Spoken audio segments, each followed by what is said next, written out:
हंसता हुआ चेहरा अच्छा लगता है, मुस्कुराता हुआ चेहरा अच्छा लगता है, और सामने वाले को अगर हंसता हुआ चेहरा दिख जाए तो उसका दिन अच्छा होता है। इसलिए हमेशा हंसना चाहिए, मुस्कुराना चाहिए, दूसरे के हित के बारे में सोचना चाहिए, ना कि दूसरे के बारे में नुकसान के बारे में सोचना चाहिए।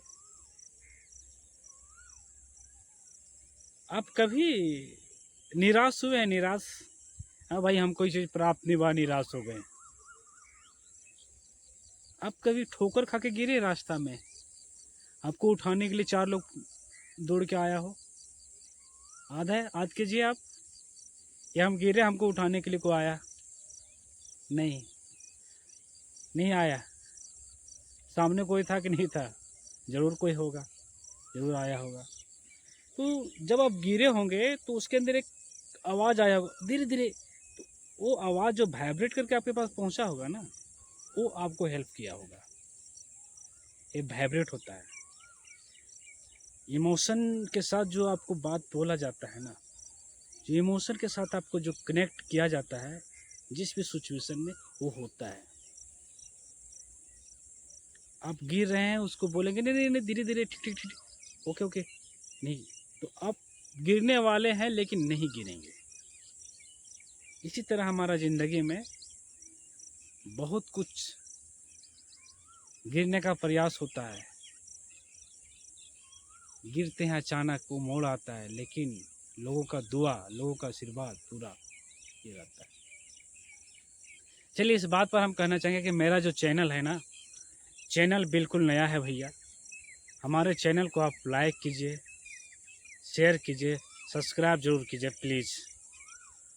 हम आपसे हम्बल रिक्वेस्ट करते हैं कि मेरे चैनल को सब्सक्राइब कीजिए, वॉच कीजिए।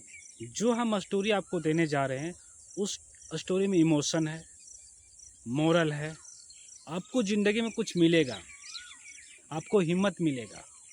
आप जिस भी सिचुएशन में अपने आप को गुजार रहे हैं, जिस सिचुएशन में है जा रहे हैं, वो सिचुएशन से आपको बाहर निकालेगा ज़रूर।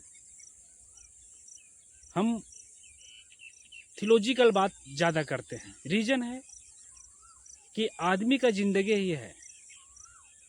थियोलॉजिकल बात अगर इमोशनल तरीके से किया जाए, भावुक होकर किया जाए, तो आप ज़िंदगी को बहुत कुछ प्राप्त कर सकते हैं। गिरा हुआ आदमी उठ सकता है, बस उन्हें उस बात को सही तरीके से बताना है, सही तरीके से समझाना है।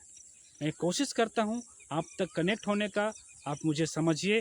और हमारे चैनल को फिर से हम्बल रिक्वेस्ट है, सब्सक्राइब जरूर कीजिएगा। हमारे वीडियो आप आए होंगे, सब्सक्राइब करके जाइएगा। हम आपको ड्यूटी नहीं दे रहे हैं, बस रिक्वेस्ट है, एक बार सब्सक्राइब करेंगे, हमारा बहुत बड़ा काम बन जाएगा। इस इमोशन को हम कैसे समझेंगे कि हमारा इमोशन हमारे लाइफ में काम करता है, और हम कुछ सीखते तो इमोशन से ही सीखते हैं। हमें कोई डांट के सिखाता है ना, तो नहीं सीख पाते हैं। उसके प्रति हमारा जो, हमको ज़्यादा लगता है कि हमको बहुत चाहता है, बहुत ही हमारे प्रति इनका अच्छा विचार है, उनसे ज़्यादा हम कनेक्ट होकर सीखते हैं। और कोई डांट फटकार लगा रहा है तो उनका बात को केयर नहीं करते, सुनते हैं, एक कान से निकाल देते हैं। तो जब किसी को आप सिखाने का प्रयास कर रहे हैं, तो उनसे थोड़ा सा वैसा व्यवहार करके आप सिखाइए कि उनको लगे कि जो भी बात कर रहा है मेरे हित में बात कर रहा है, तो आपका बात वो सुनेगा और आपको समझने का कोशिश करेगा, आपका बात वो रखेगा, कभी इग्नोर नहीं करेगा, आपका बात को छोड़ेगा नहीं कभी। हम एक कहानी की तरह बढ़ना चाहेंगे, और ये कहानी जो है बाप बेटे की कहानी है। एक 17-18 साल का लड़का था, वो नदी में नहाने के लिए गया। अब नदी में नहाने के लिए गया तो नदी में जैसे वो नहा ही रहा था कि नदी के धार में पानी में बह करके एक आम का फल आ गया, और वो आम का फल जो है वो उठा लिया, और खुशी खुशी से घर में आकर वो अपने पापा को बताया कि पापा, ये आम का फल मैं नहा रहा था नदी में, नदी से बहते हुए आ रहा था, वहाँ से मैंने उठाया। बाप को लगा कि नहीं, झूठ बोल रहा है, हो सकता है किसी बगीचा से इसने चोरी किया होगा, वहाँ से चुपके से लाया होगा। तो उसको बुलाया कि बेटा ठीक है, लाया ठीक है, ऐसा करो, तुम जहाँ से लाया आम वहीं पे पहुँचा दो। अब बाप था तो बात मानना पड़ा उसको। तो फिर पापा से रिपीट किया, पापा हम कैसे पहुंचा सकते हैं, खाएंगे ना हम लोग, हम तो आपके खाने के लिए लाए। हम सोचे कि हम पूरा फैमिली इसको बांट के खाएंगे, मम्मी पापा और हम और भाई बहन। और फिर बोल रहे कि इसको आपस कर दो। आपस कहाँ करें, कैसे करें, किन को करें, ये तो पानी में बह के आ रहा था। बाप मुस्कुराया और बोला कि बेटा, बाप को लग रहा था कि कहीं बगीचा से ही लाया है, आम का जो गार्डन है वहीं से उठा के लाया होगा। तो मुस्कुरा के बाप ने बोला, बेटा जाओ जहाँ से लाया बस वहाँ पे रख दो, चुपके से रख के आ जाओ। बेटा फिर आपस गया नदी के पास, और नदी के पास पहुँच कर वो कुछ देर खड़ा होकर सोचने लगा, अगर मैं आम का फल यहाँ डालता हूँ तो बहकर आपस जाएगा, अगर आम का फल मैं यहाँ डालता हूँ आपस चल आगे बढ़ेगा, इधर तो जाएगा नहीं। पापा ने बोला है कि जहाँ से आम का फल है वहाँ पे रख के आओ। अब उसने क्या किया कि पापा का बात तो मान लिया, और नदी के वो पानी जिस तरह से आ रहा था उसके उधर जा कर के वो देखते गया कि कहाँ से मतलब किस आम का पेड़ से मतलब बह के आ रहा है। तो कुछ दूर जाने के बाद एक बगीचा दिखा, नदी के किनारे वो बगीचा दिखा, और दिखने के बाद वो आम मिला रहा है, पेड़ के आम, और अपना हाथ में जो आम था वो। अब उसके अंदर ईमानदारी था, सच्चाई था। अब वो सोचा कि आम जो है पापा बोले हैं कि चुपके से रख के आ जाओ वहाँ पे, ये ठीक नहीं है, चोरी करके तुम लाया है, ऐसा महसूस हो रहा था उनके पापा को। और क्या किया कि लड़का बगीचा के अंदर जाकर आम रखने का कोशिश किया। जैसे वो अंदर घुसा, वहाँ का गार्ड ने उसको पकड़ लिया, वॉचमैन ने पकड़ लिया, पहरेदार ने पकड़ लिया,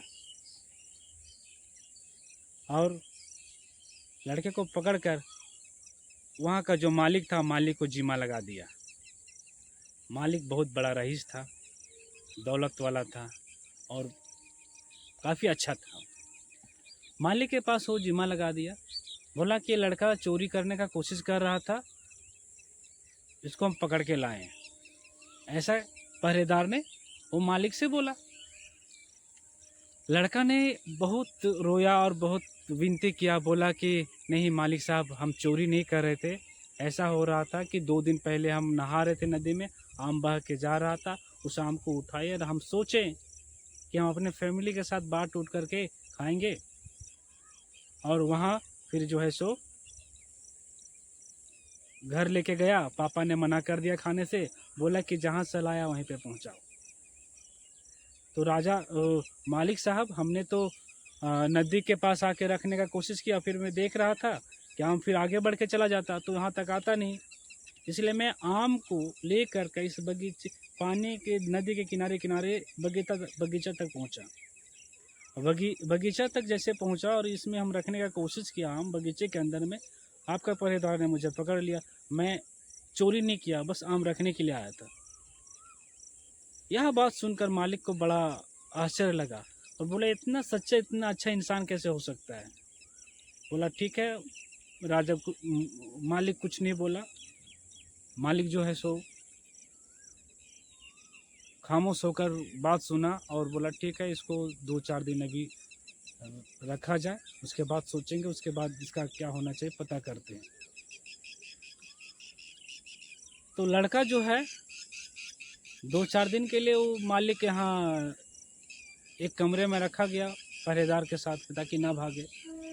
सच में चोरी किया कि नहीं किया उस चीज़ का जांच पड़ताल चल रहा था। तो जैसे जांच पड़ताल चल रहा था, तो जो बगीचा का मालिक था वो सोचने लगा कि ये लड़का जो है काफ़ी ईमानदार है, काफ़ी ऑनेस्ट लग रहा है, ये इसको जो है थोड़ा सा इसके अंदर का बात जानना चाहते हैं। फिर लड़के से बातचीत किया, फिर पूछा कि आप कहाँ से हैं, आपके पापा क्या करते हैं, और लड़के की बात में सच्चाई लगा, और मन ही मन वो खुश हो गया। बोला ठीक है, इसका पनिशमेंट मिलेगा, 30 दिन और रुक जाओ, 1 महीने में आपका पनिशमेंट का जो है, आपने फल चोरी किया है उसका पनिशमेंट जो मिलेगा, आप 30 दिन में पता चलेगा आपको। और 30 दिन के लिए वो मालिक जो है और अपने कैद में रखा लड़का को। और कैद में रखने के बाद सोच रहा था लड़के के बारे में, पूरा आंकड़ा निकाल रहा था, जानकारी निकाल रहा था, उसके गांव तक भी पहुंचा, सब कुछ आइडिया लिया कि लड़का सही में चोर था कि नहीं था, क्या था, कैसा है। अब इतना करने के बाद जब 30वां दिन आया तो लड़के को फिर बुलाया अपने सामने, बोला कि बेटा तुम्हारा एक पनिशमेंट है, तुमने फल चोरी किया है या नहीं किया है, जो भी है, लेकिन तुम बगीचा में पकड़ा गया तो एक चोर के ही नज़रिए से देखा जाएगा। आपको पनिशमेंट ये मिलेगा कि आप जो हैं शादी करना पड़ेगा। लड़का बड़ा कंफ्यूज में हो गया, बोला कैसे हो सकता है, हम शादी क्यों करेंगे, मम्मी पापा नहीं है कोई, नहीं शादी करना पड़ेगा, नहीं तो नहीं छोड़ेंगे, हम आपको जेल में डालेंगे। लड़का को डर लग गया, बोला भाई जेल कौन जाएगा, चलो शादी कर लेते हैं। तो मालिक बोला कि शर्त है, आप जो शादी करोगे, जिस लड़की से शादी आपका होगा, वो लड़की में थोड़ा सा कुछ प्रॉब्लम है, आँख से वो अंधी है, कान से वो बहरी है, दोनों हाथ सही नहीं है, दोनों पैर सही नहीं है, कान से भी नहीं सुनती है वो। इस तरह के लड़के से आपको शादी करवाएंगे, क्योंकि आप चोरी करने का प्रयास कर रहे थे। आप चोरी नहीं किए हैं, ठीक है, लेकिन चोरी करने का प्रयास कर रहे थे, कभी भी आप चोरी कर सकते हैं। यह बात सुनकर लड़का बड़ा खामोश हो गया, बोला ठीक है मालिक साहब, आपके बात से हम सहमत हैं, लेकिन हम जेल नहीं जाना चाहेंगे, जैसा आपका मर्जी। शादी का मुहूर्त निकला, शादी का एक टाइम फिक्स हुआ और शादी के लिए बुलाया गया। लड़के को दूल्हा को सजाया गया, लड़का बड़ा धूमधाम से घोड़ा में बिठाकर सजाया, सब बुलाया। पूरा मालिक तो रईस था ना, शादी कराना था तो पूरा वो टेंट वगैरह पूरा एकदम पूरा पार्टी सार्टी पूरा जमा के किया। और उसके बाद लड़के से पूछा कि बेटा आज तेरा शादी है, आज तेरा शादी होगा। लड़के बोला वो तो मालूम है शादी होगा, लेकिन हजूर हम गलती नहीं किए थे, चोरी नहीं किए थे, लेकिन इतना बड़ा सज़ा मत दीजिए कि ज़िंदगी जीने में कठिन हो। बोला क्या कठिनाई होगा। बोला मालिक साहब आप लड़के बोले इस तरह से विकलांग है, किसी भी तरह से ठीक नहीं है, हम शादी कैसे करेंगे, शादी करना दिक्कत हो जाएगा। बोला कोई दिक्कत नहीं होगा। शादी के मंडप में लड़का को बिठाया गया और शादी का टाइम में लड़की भी आई, लड़का भी आया। तो जब वो लड़की आई तो लड़का देखा कि लड़की चलकर आ रही है, बढ़िया से चल के आ रही है। तो लड़का को थोड़ा सा राहत हुआ कि नहीं, लड़की तो लंगड़ी बोल रहा था, ये तो भाई पैर से भी ठीक है, अच्छी चल के आ रही है। जब सामने आई उसके बाद जो शादी का प्रोसेस होता है, जयमाला का प्रोसेस होता है, तो दोनों हाथ से माला पहना रही है। लड़का को थोड़ा सा संतुष्टि हुआ कि भाई ये लड़की तो दोनों हाथ से माला पहना रही है, हाथ तो दोनों ठीक है, पैर भी ठीक है, हिम्मत बढ़ गया लड़का को। जब फिर लड़का दोबारा माला पहनाने लगा और लड़का ने बोला कि घूंघट को उठाइए आप थोड़ा, तो लड़की ने घूंघट उठाया, लड़की का चेहरा देखा तो उसका आंख बिल्कुल सही था और लड़की सुन भी ली। बोला घूंघट हटाई, इस बात को सुनी। तो लड़का को लगा कि आंख भी अच्छा है और अति सुंदर थी। फिर लड़का के अंदर जो डर था, जो दिमाग में चल रहा था, मतलब कन्फ्यूजन जो लड़का को था, वो कन्फ्यूजन दूर हो गया और लड़का फिर माला पहनाया। जयमाला के बाद शादी का जो प्रोसेस है वो कंप्लीट हुआ। लोग आए, दूल्हा दुल्हन को बहुत आशीर्वाद दिए और शादी का टाइम निकल गया, शादी हुआ। और शाम के टाइम जब होने लगा तो लड़का को रहा नहीं गया और मालिक से बोला कि मालिक साहब आप ऐसा क्यों बोले, और ऐसा पनिशमेंट के जगह में हम देख रहे हैं कि लड़की बिल्कुल सही है, बहुत अच्छी है, बहुत सुंदर है। आपने मुझे बोला था कि लड़की हाथ से लंगड़ी है, हाथ से लूली है, पैर से लंगड़ी है, देख भी नहीं सकती है, सुन भी नहीं सकती है। लड़की तो बिल्कुल सही है और सुंदर भी है। आप मुझे ऐसा कैसे बोले? तो लड़के को कुछ देर के लिए लगा कि शायद गलत लड़की से मेरा शादी नहीं हो गया, ऐसा बोल करके गलत लड़की तो नहीं आ गई। और उनके दिमाग में था कुछ। बोला नहीं बेटा, तुम्हारा ईमानदारी से हम खुश हुए, तुम्हारे एक सीधापन से हम खुश हुए, इसलिए हम अपने बेटे के लिए वर ढूंढ रहे थे। और हमारे घर में ही चलकर बेटी के लिए वर बहुत ईमानदार चला आया, जो काफ़ी ऑनेस्ट था। इसलिए पहले मैं आपको बोला कि मेरी बेटी अंधी है। अंधी का मतलब मेरी बेटी वो गलत चीज़ नहीं देखी है, गलत चीज़ नहीं समझी है जो देखना चाहिए दुनिया में जो गलत है। मेरी बेटी बोली हम कि मेरी बेटी हाथ से मतलब हाथ नहीं है, हाथ से लूली है। मेरी बेटी आज से हाथ वो काम नहीं की हाथ से जो गलत काम है, वो गलत जगह पैर से नहीं गई है, कानों से गलत बात नहीं सुनी है। ये सब उस बात का मतलब था। लड़का सुनकर बड़ा आश्चर्य हो गया, मन ही मन खुश था, क्योंकि सुंदर बीवी से शादी हुआ। हर कोई खुश होता है शादी के टाइम। और बड़ा मालिक था, और बड़ा मालिक के लिए अच्छा ईमानदार लड़का चाहिए था। उनके घर में चल के आया। फिर उस शादी के बाद माँ बाप को बुलाया गया और एक शादी का पूरा जो होता है प्रोसेस कंप्लीट हुआ। और इस तरह से जीवन में जो परिवर्तन हुआ उस लड़के का, लड़का काफ़ी गरीब था, काफ़ी हेल्प भी मिला मालिक की तरफ से। अब लड़का वो लड़का नहीं रहा, लड़का उस मालिक का दामाद बन चुका था। इस कहानी से हम क्या सीखते हैं? इस कहानी से हम ये सीखते हैं कि टाइम कब किस सिचुएशन में मोड़ लेगा कि आपका ज़िंदगी बदल सकता है। इसलिए खामोश हैं अपने ज़िंदगी में किसी काम को लेकर के, तो खामोश होइए, चलेगा, लेकिन ईमानदारी को मत छोड़िए। ईमानदारी जिस दिन आप छोड़ेंगे उसी दिन से आपका और बर्बादी होना शुरू हो जाएगा। इसलिए ईमानदारी के साथ रहिए, ईमानदारी के साथ जिए। मैं बस यहीं पे अपना कहानी को विराम देता हूँ और आपसे हम्बल फिर दोबारा रिक्वेस्ट करता हूँ कि हमारा चैनल को सुनेंगे, पूरा वीडियो देखेंगे तो सब्सक्राइब ज़रूर कीजिए और एक बार ज़रूर पूरा देखिए वीडियो को जो है 5 मिनट 10 मिनट 15 मिनट का वीडियो ज़रूर देखिए। अगर हमारा कहानी जुड़ा हुआ है तो कहानी को हम पूरा क्लियर करते हैं। देखिए हमारा जो कहानी होता है, कहानी तो हम ले आते हैं लेकिन आपको पता नहीं चलेगा कहानी कहाँ से हम लाते हैं। कहानी एक्चुअल हम लाते हैं सभी शास्त्र से, हम उस धर्म बुक से लाते हैं जहाँ पे दिखता है, लेकिन उस धर्म का उस बुक का हम व्याख्या नहीं करते हैं, क्योंकि धर्म के नाम से सब उलझे हुए हैं।